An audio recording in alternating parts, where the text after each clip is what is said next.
Hey, so tonight I dug deep into my vault of Dr. Seuss books, and I am going to read Dr. Seuss, the Sleep Book. Perfect for a bedtime story, don't you think? I think so. And this is a tough one to get through because it's so crazy with the language. So it says this book is to be read in bed. So I hope you're snuggled in and I hope you're ready for a story. Dr. Seuss's Sleep Book. The news just came in from the county of Keck that a very small bug by the name of Van Vleck is yawning so wide you can look down his neck. This may not seem very important, I know, but it is, so I'm bothering to tell you so. A yawn is quite catching, you see, like a cough. It takes one yawn to start yawns off. Now the news has come in that some friends of Van Vleck's are yawning so wide you can look down their necks. At this moment right now, under 7 more noses, great yawns are in blossom. They're blooming like roses. Did you yawn yet? The yawn of that one little bug is still spreading. According to latest reports, it is heading across the wide fields, through the sleepy night air, across the whole country, toward every which where. And people are gradually starting to say, "Oh, I feel rather drowsy. I've had quite a day." And that's no joke. I've had quite a day. I might put myself to sleep reading this. Creatures are starting to think about rest. 2 biffer-bomb birds are now building their nest. They do it each night, and quite often I wonder how they do this big job without making a blunder. But that is their problem, not yours and not mine. The point is, they're going to bed, and that's fine. See, they're making their nest. Sleepy thoughts are spreading throughout the whole land. The time for night brushing of teeth is at hand. Up at Herkheimer Falls, where the great river rushes and crashes down crags in great gargling gushes, the Herkheimer sisters are using their brushes. Those falls are just grand for toothbrushing beneath, if you happen to be up that way with your teeth.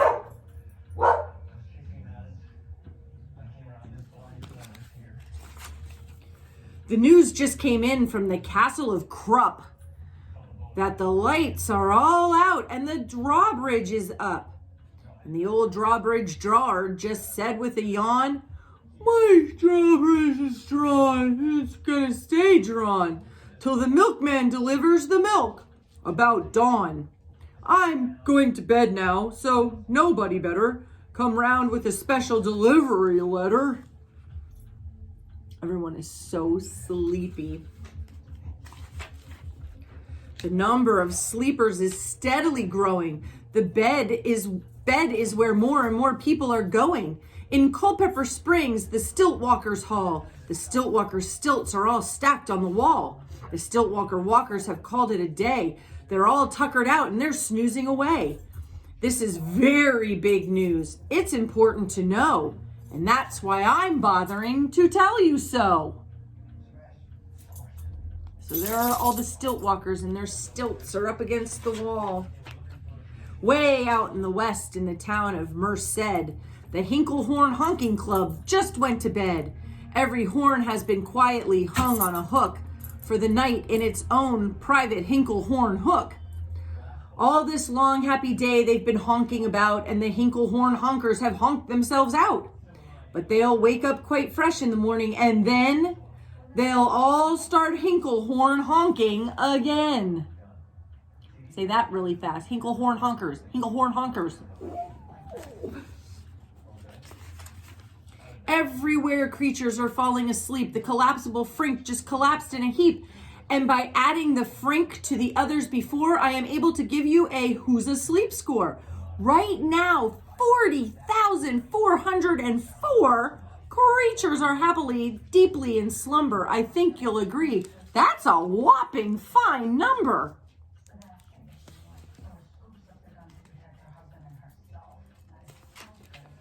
Counting up sleepers, just how do we do it? Really quite simple. There's nothing much to it.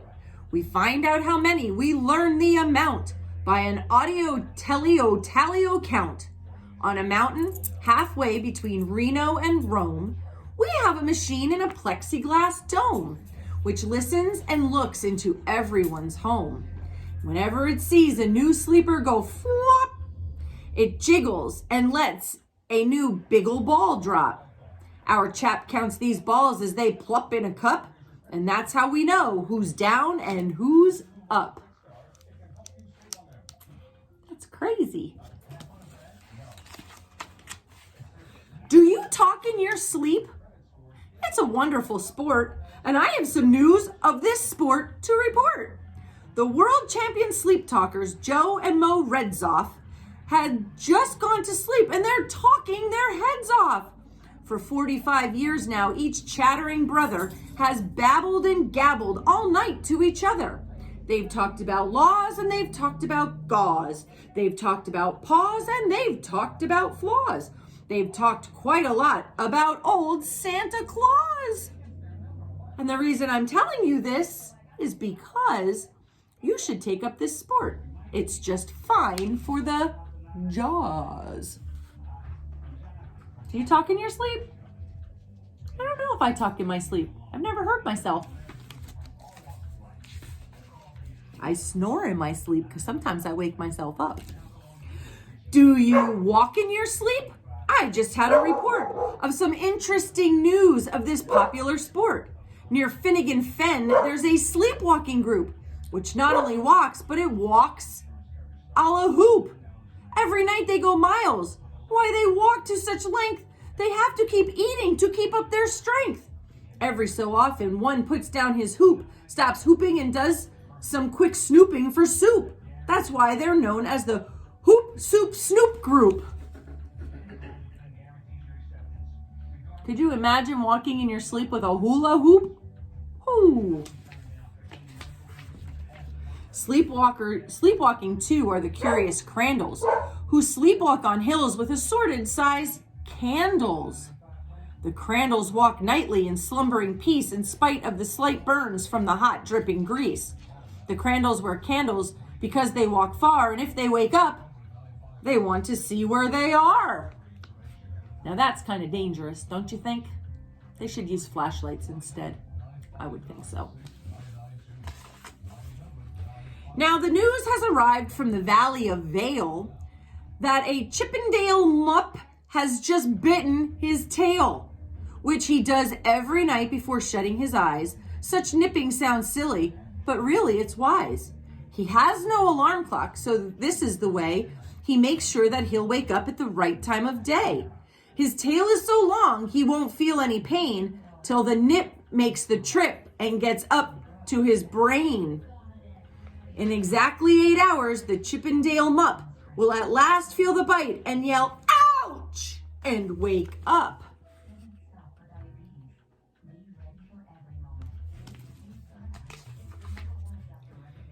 A Mr. and Mrs. J. Carmichael Crocs have just gone to bed near the town of Fort Knox. And they, by the way, have the finest of clocks. I'm not all sure that I quite understand just how the thing works with that one extra hand. But I do know this clock does one very slick trick. It doesn't tick-tock. How it goes is tock-tick. So with the ticks in its talker and the tocks in its ticker, it saves lots of time and the sleepers sleep quicker.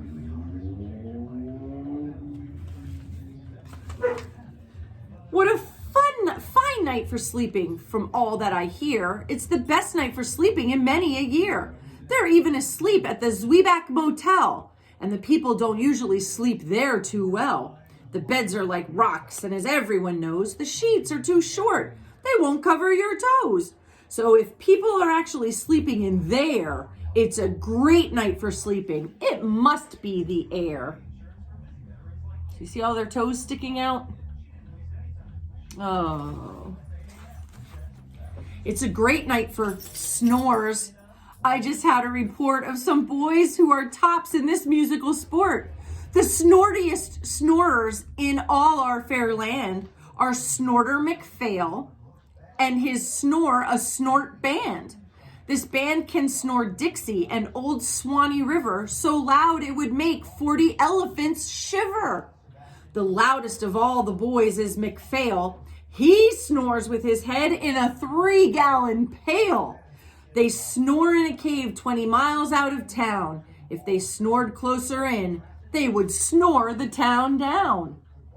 I don't think I'm that bad of a snorer. I think they have me beat. Do you know who's asleep out in Funa Laguna? 2 very nice Funa Laguna baboona. We've added them to our Who's Asleep count, which has grown to a really amazing amount.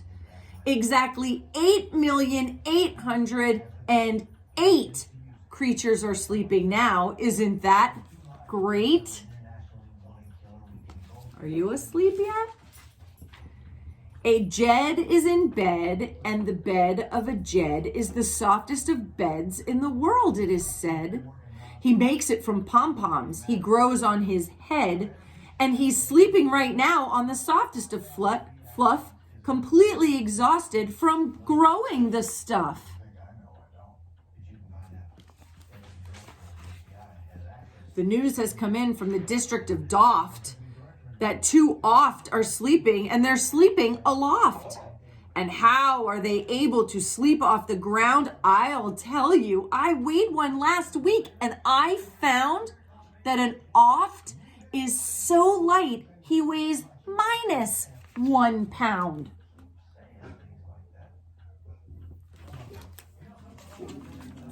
A moose is asleep, he's dreaming of moose drinks.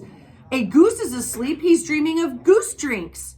That's well and good when a moose dreams of moose juice, and nothing goes wrong when a goose dreams of goose juice. But it isn't too good when a moose and a goose start dreaming they're drinking the other one's juice. Moose juice, not goose juice, is juice for a moose, and goose juice, not moose juice, is juice for a goose. So when goose gets a mouthful of juice of a moose, and a moose gets a mouthful of juices of gooses, they always fall out of their beds screaming screams. So I'm warning you now, never drink in your dreams. Wake up before you take those drinks. Speaking of dreaming, I think you should note that the Bumbletub Club is now dreaming afloat. Every night they go dreaming down Bumbletub Creek, except for one night every 3rd or 4th week when they stop for repairs because their Bumbletubs leak. But tonight they're afloat, full of dreams, full of bliss, and that's why I'm bothering to tell you this. There they are, floating. At the fork of a road in the Vale of Vavode, 5 foot-weary salesmen have laid down their load. All day they've raced round in the heat at top speeds, unsuccessfully trying to zizzer zoof seeds, which nobody wants because nobody needs. Tomorrow they'll go back to their chore. They'll start on the road zizzer zoofing once more. But tonight they've forgotten their feet are so sore, and that's what the wonderful nighttime is for. This is Penny, who seems to like the story. Everywhere creatures have shut off their voices. They've all gone to bed in the beds of their choices. They're sleeping in nooks and they're sleeping in cracks, some on their tummies and some on their backs. They're peacefully sleeping in comfortable holes, some even on soft tufted barbershop poles. The number of sleepers is now past the millions. The number of sleepers is now in the billions. Look at all the sleepers. And I think Penny's laying down because she's gonna go to sleep. They're sleeping on steps, on strings, and on floors, in mailbox ships, and the keyholes of doors. Every worm on a fishhook is safe for the night. Every fish in the sea is too sleepy to bite. Every whale in the ocean has turned off his spout. Every light between here and Farfoodle is out. And now adding things up, we are way beyond billions. Our Who's Asleep score is now up in the zillions. Look at everything sleeping in the picture. 99 zillion, 9 trillion and 2 creatures are sleeping. So, how about you? When you put out your light, then the number will be 99 zillion.